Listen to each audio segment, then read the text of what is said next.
nice combing out, and then when you know there's no knots, then you can comb through and really fluff that coat out with a thinner end. Then you've got, obviously next up, you've got the nail clippers. So obviously nail trimming is important. Obviously not many dogs go out on the road and actually wear them down naturally. Some do, some only need to come in and have maybe a little file off or just kind of the dew claws done. Obviously understanding the different nail types, so the clear nails, the dark nails, obviously knowing where the quick is and trimming around it, making sure you don't catch that quick because it can be quite painful for the dog, and obviously then it bleeds excessively. So shedding and undercoat and stripping tools. So these are German Shepherds, these are again your Labradors, any double-coated dog that sheds its hair that needs to be regularly groomed. There is a common misconception that dogs like this don't need to be groomed regularly, and that's when they come in and their coat is compacted, is where the dead coat is mixed so well into the new coat that it's knotted and it's matted, and sometimes you do have to get in there and trim some of it out. Regular grooming also stops this. We've got the rake, so the rake again is the equivalent of a slipper when it comes to double-coated breeds. So you use the rake through the coat, and that helps kind of, it's a more gentle way, breaking up the hair, making sure that you can get some of the dead hair out. And it's also a good way of seeing how much hair will be coming out while you're grooming.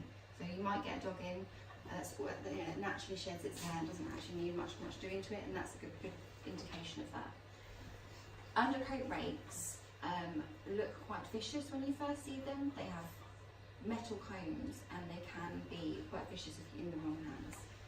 So there's ones with different teeth widths, and obviously that depends on how much hair you're going to pull out of the coat, but it is designed to only purely take out the dead undercoat. Obviously again you have to make sure there's no lumps and bumps on the dog, no little skin tags, so you can easily catch it with this tool. Brushing it out with a slicker first or a pin brush is also a good idea, so if the dog hair coat has become compacted, if you go in with one of these it will be extremely painful.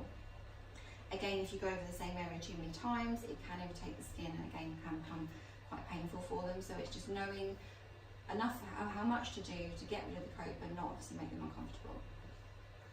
Stripping knives. So these are for the dogs that have hand strips. So your Border Terriers, you've got some dogs, some people like their Cairns, hand stripped, some Jack Russells are hand stripped. You can have larger breeds like Italian Spinolis, which are hand stripped. Got one in next week, I'm not looking forward to that one. You're basically going to strip out the top and undercoat, but the dead hair. So it's quite a lot more complicated than actually just grooming a double-coated dog like a Retriever or a German Shepherd. You'll see that the coat is blown, it's wild and it's crazy.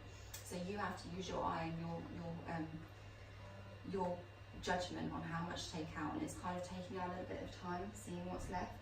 Because sometimes you'll have a dog, so you've got your undercoat, you've got your top coat, and then you've got your longer top coat. So you're going to pull the top coat and some of the dead coat, and you want to make sure there's enough there so it doesn't get bald, it doesn't leave any patches. So the stripping knives, they come in a variation, different sizes again, the same as most of the tools.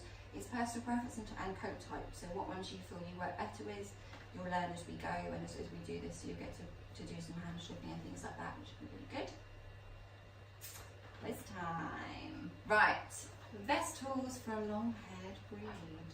Is it the pin? Yeah, pin brush, Right, perfect. pin brush. Yeah, no, really, really good. What are the two types of nail clippers? I don't think I should have previous today. So we've got two. Is it riser? Yeah, grinder and a normal. And a normal grinder. Yeah, perfect. What brushes used for clipping when clipping a dog? A comb? No. It's got a man's name. Terry comb. Oh, Terry comb. Terry comb, yeah. So terry comb is used, so you brush up, you clip, you brush up, and you clip. What brush is good for short-haired breeds to get the dead coat out? Did you say the Terry palm one?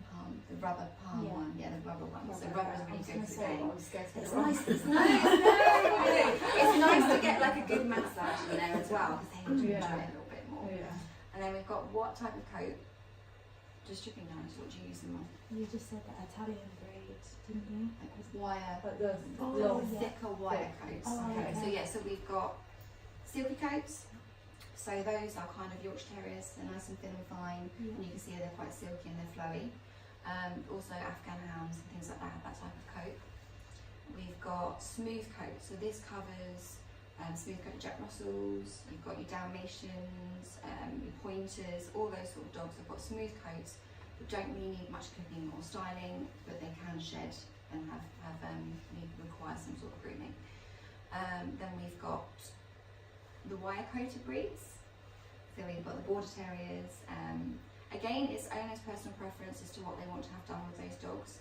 Some owners do prefer to have them hand-stripped, but the dog doesn't generally enjoy them. There's some that do, some that will tolerate it, some that really won't. So it's having that conversation with the customer again to say, I know you prefer the look, or this, that and the other, but you know, the dog may be getting older now and it's a bit more sensitive, their coat may not be there for them to have that underneath, so we just need to have that conversation and be very wary that that might not be the best solution for them. And again, that's when it comes into conversing with the customer and understanding what they want versus what's best for the dog. Most people you meet will want what's best for their dog. They may want a certain style and you can achieve that doing other things in other ways. Drying tools. Right, so some places have drying cabinets. I don't know if you've ever seen them. So they're a cabinet which you can put the dog in, you can set it for a certain amount of time and it will just dry the dog in there. I personally prefer high velocity dryers that we have here. More because you can do a lot of coat prep while you're drying the dog. You can also do a lot of checks. You can see that there's no ticks, no fleas, no mats or knots, and you can actually prep that coat nicely and then know 100% that it's dry. Obviously, when a dog's in the drying cabinet, it may be that because it's sat with its ears down, it might not dry underneath its ears. Obviously, when you're on the dry, you can get underneath there and you can make sure every inch of that dog is nice and dry, ready for when you come to groom. Obviously, you must make sure your dryers are regularly serviced. It's a yearly or 6 monthly, depending on how much use they're getting. There's a number of people that you can get out to come and do that at your premises. Grooming stations. So they come in all shapes and sizes. It's good ensure to have storage of all grooming tools and essentials. You want to have all of your tools within reach. You want to be able to have your scissors. You want to be able to have, you know, your clippers. Obviously, not within reach of the dog because they may kick them off the table. When you're not using them, you put them away with grooming stations. Obviously, you've got a number of different tables. You can have your freestanding tables that kind of just fold out. You can have your electric tables. You can have your hydraulic tables. Recommendation is a hydraulic or electric table purely because they're lower to the floor for the older dog and bigger dogs. So you're not going to have to be lifting them, causing you or the dog any injury. And you get a H bar with them as well here, so you've got a number of restraints for them so that they can sit up here nice and comfortably, but also safely. So we tend to use a neck strap and a belly strap, purely because if we just have a neck strap, there's not enough space either side of the table for the dog not to run around and potentially fall off the table. And obviously, if it's connected with a neck strap, there's potential there for a extreme hazard. So we always make sure no dog is ever left on the table on its own, ever. If you pop into the loo, if you need to pop out, then let someone know and they'll come and stand with that dog. And then obviously we secure it with the belly strap again to make sure that it's comfortable and that it isn't going to cause any harm to itself while it's being groomed. So as I just discussed, we've got the neck strap here, so it can be adjusted, different sizes, different dogs, different lengths. Obviously make sure the dog is not pulling on the neck, and it's just sitting nice and comfortably around the neck, but again, it needs to be tight enough so that it can't get out of it. So you don't ask anything you want, but also tight enough, loose enough so that it's comfortable. Well, as soon as you can get 2 fingers underneath, then that's a good sign. Belly strap, as I just said, they again come in many different shapes and sizes. We've got bigger ones for the bigger dogs, smaller ones for the smaller dogs. You may have a dog that's very fidgety, so we have ones that clip around the belly, and then it stops them being able to get out and potentially harm themselves if they fall off the table. Bath restraints. So in the bath, you will find a metal. It's rubber round metal. So again, it's not going to get wet and wear in the bath. But again, it's nice and safe for them that you can adjust it so that they can't chew through it. That's the last thing you want here.